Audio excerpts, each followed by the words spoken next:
dengan Miss Christine di ibadah online sekolah minggu kita. Apakah anak-anak di rumah sudah siap memuji Tuhan? Wah, luar biasa sekali. Semua pasti sudah siap ya? Yuk, sebelum kita mulai, Miss mau ajak anak-anak berdoa terlebih dahulu. Mari kita satukan hati dan pikiran kita, lipat tangannya, tutup matanya. Kita berdoa. Tuhan Yesus, terima kasih hari ini Tuhan masih memberikan kami kesempatan untuk datang kepada Tuhan, memuji dan memuliakan nama Tuhan. Kiranya Tuhan memberkati ibadah kami dari awal hingga akhirnya nanti. Dalam nama Tuhan Yesus kami sudah berdoa dan mengucap syukur. Amin. Ya, anak-anak, minggu ini anak-anak yang di rumah pasti akan mengikuti ujian kan? Ya, maka dari itu kita itu harus mengandalkan Tuhan loh dalam hidup kita, biar anak-anak di rumah nanti bisa menjawab ujiannya dengan benar. Yuk, Miss undang bangkit berdiri dan kita mau angkat satu pujian yang mengatakan, bersama Tuhan aku bisa. Yang semangat ya.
Luar biasa sekali, anak-anak di rumah semangat memuji Tuhan. Dan tiba saatnya kita mau mendengarkan firman Tuhan. Mari siapkan hati dan pikirannya sambil kita angkat pujian yang mengatakan This is my desire, yang artinya inilah hidup kita yang mau kita serahkan kepada Tuhan.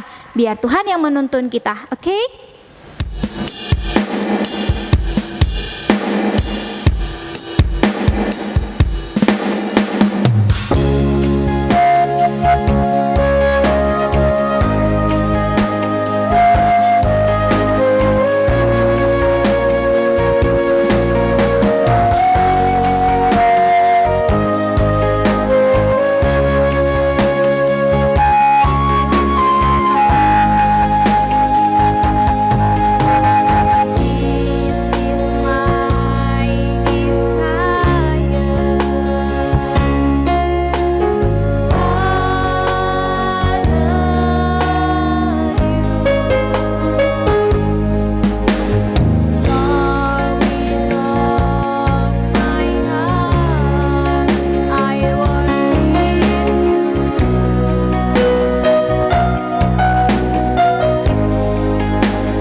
Mari kita bersatu di dalam doa ya.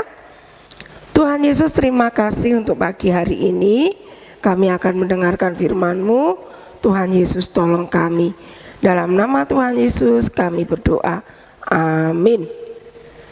Nah, anak-anak yang dikasih oleh Tuhan, beberapa waktu yang lalu Ibu Eni bercerita tentang janji Tuhan, di mana Tuhan berjanji akan memberikan rohnya kepada murid-muridnya, dan dia menepatinya. Dia berjanji dan dia menepatinya. Ketika Roh Kudus turun, murid-murid dipenuhi Roh Kudus, dan sejak saat itu setiap orang yang percaya kepadanya menerima Roh Kudus sehingga dapat melakukan apa yang diperintahkan oleh Tuhan. Salah satu murid Tuhan Yesus yang bernama Filipus diberi kuasa juga oleh Tuhan. Dia berhasil memberitakan kabar baik kepada orang-orang di daerah Samaria. Di daerah Samaria banyak sekali orang-orang yang mau percaya dan menerima Tuhan Yesus sebagai Tuhan dan Juru Selamatnya. Mereka mau percaya, mau memberikan diri untuk dibaptis. Nah, anak-anak yang dikasih oleh Tuhan, setelah Filipus memberitakan kabar baik di Samaria, tiba-tiba Roh Kudus memberitahu dia untuk pergi ke suatu tempat. Untuk kemana ya? Dia disuruh berjalan. Wah, waktu di berjalan dia melihat ada sebuah kereta. Wah, ada kereta. Siapa di dalam kereta itu? Ternyata di dalam kereta itu ada seorang yang pandai, seorang yang punya kedudukan. Siapa ya? Oh, dia adalah kepala perbendaharaan di kerajaan Sri Kandake di Ethiopia. Dia sedang apa ya? Oh, dia sedang membaca sebuah gulungan. Dia membaca sebuah gulungan dan dia sedang berpikir keras karena dia tidak tahu artinya itu apa. Dia berpikir, dia melihat di sekelilingnya nggak ada orang. Siapalah yang aku mau tanya? Dia mau lihat di depan yang ada kusir pembawa kudanya. Wah, kemudian kembali dia membuka gulungan itu dan kemudian dia membacanya. Gulungan itu ternyata isi dari sebuah kitab. Gulungan itu berbunyi demikian. Oh, dia membacanya dengan keras-keras. Seperti seekor domba ia dibawa ke pembantaian, dan seperti anak domba yang keluh di depan orang yang menggunting bulunya, demikianlah ia tidak membuka mulutnya. Dalam kehinaannya berlangsunglah hukumannya. Siapakah yang akan menceritakan asal usulnya, sebab nyawanya diambil dari bumi. Rupanya firman ini membuat orang Ethiopia ini berpikir keras. Dia tidak tahu artinya. Tapi tahu nggak anak-anak? Ada seseorang yang diutus oleh Tuhan. Ternyata Filipus mendengar ketika orang ini membaca. Filipus ternyata digerakkan oleh Tuhan untuk menemui orang tersebut. Oh, Filipus tahu ini orang Ethiopia. Ini kesempatan memberitakan kabar baik. Kemudian Filipus bertanya kepada orang itu, "Bapak, apakah Bapak tahu arti dari ayat yang Bapak baca?" Oh, dia bilang, "Bagaimana saya tahu kalau tidak ada yang menjelaskan kepada saya? Saya akan menolong Bapak. Oh, sini masuk keretaku sini." Wah, Filipus diajak naik kereta. Filipus tahu, Filipus ingat bahwa Tuhan pasti akan menolong dia. Jadi Dalam hatinya Filipus berdoa, Tuhan, tolonglah saya agar saya bisa menceritakan kabar baik ini kepada orang Ethiopia ini. Wah, kemudian Filipus bercerita bahwa firman ini menunjuk kepada Tuhan Yesus yang mati disalibkan, bangkit dari antara orang mati, kemudian naik ke surga. Wah, orang ini kemudian bertanya jawab, dan Filipus menjelaskan bahwa Yesus adalah Tuhan yang menjadi manusia. Mengapa dia disalibkan? Karena dia mengasihi orang yang berdosa. Setiap orang yang percaya kepada Yesus akan diselamatkan. Wah, Filipus menyampaikan apa yang diketahuinya kepada orang Ethiopia ini. Dan orang Ethiopia ini mulai berpikir, oh, dia mulai bertanya, apakah semua orang dikasihi Yesus? Filipus dengan dorongan Roh Kudus menjawab, iya, semua orang dikasihi oleh Yesus. Wah, orang ini mulai berpikir. Dia mulai berpikir berarti Yesus juga mengasihi dia. Dan Roh Kudus bekerja di dalam hati orang Ethiopia ini. Akhirnya orang Ethiopia ini bilang, kalau Yesus mengasihi saya juga mau percaya kepada Yesus. Dan saya percaya bahwa Yesus adalah anak Allah. Wah, orang Ethiopia ini akhirnya juga percaya kepada Tuhan Yesus. Dan dia bukan hanya percaya, ketika dalam perjalanan dia melihat ada air di situ, dia bilang kepada Filipus, Pak Filipus, saya juga mau dibaptis untuk menunjukkan bahwa saya betul-betul percaya kepada Yesus, bahwa Yesus adalah anak Allah. Wah, Filipus senang sekali. Akhirnya mereka berhenti dan Filipus membaptis orang Ethiopia ini. Nah, anak-anak yang dikasihi oleh Tuhan, siapakah yang membantu Filipus untuk menjelaskan tentang firman Tuhan itu? Roh Kudus. Roh Kudus menolong Pak Filipus untuk menyampaikan firman Tuhan. Roh Kudus juga memberikan kuasa sehingga firman itu bisa disampaikan dengan baik. Siapa yang menolong orang Ethiopia ini untuk dapat percaya kepada Tuhan Yesus? Yang menolong juga Roh Kudus. Roh Kudus bekerja di dalam hati orang percaya itu sehingga dia dapat meresponi firman Tuhan.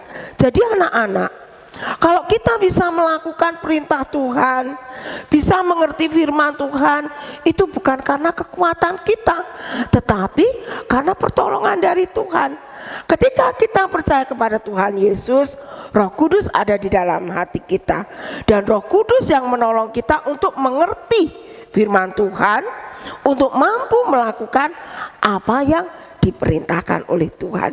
Jadi anak-anak, mari kita terus bersyukur kepada Tuhan karena Dia ada di dalam kehidupan kita. Kita bersyukur kepada Roh Kudus yang terus menolong kita untuk dapat mengerti firman Tuhan dan mampu melakukannya. Nah, besok pagi anak-anak akan mulai ujian akhir. Apakah Roh Kudus akan diam saja? Tidak, Dia akan menolongmu. Karena itu taati firman Tuhan, belajar dengan baik, mengerjakan dengan jujur. Apa yang kamu pelajari, pasti Roh Kudus juga akan mengingatkan. Roh Kudus akan menolongmu untuk dapat mengerjakan. Roh Kudus akan menolongmu untuk jujur di dalam mengerjakan setiap tugas-tugas yang diberikan. Anak-anak, firman Tuhan di dalam Matius 28 mengatakan demikian bagian B. Dan ketahuilah aku menyertai kamu senantiasa.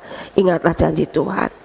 Tuhan menyertaimu karena Dia ada di dalammu dan Dia akan menolongmu melakukan setiap perintah-perintahnya.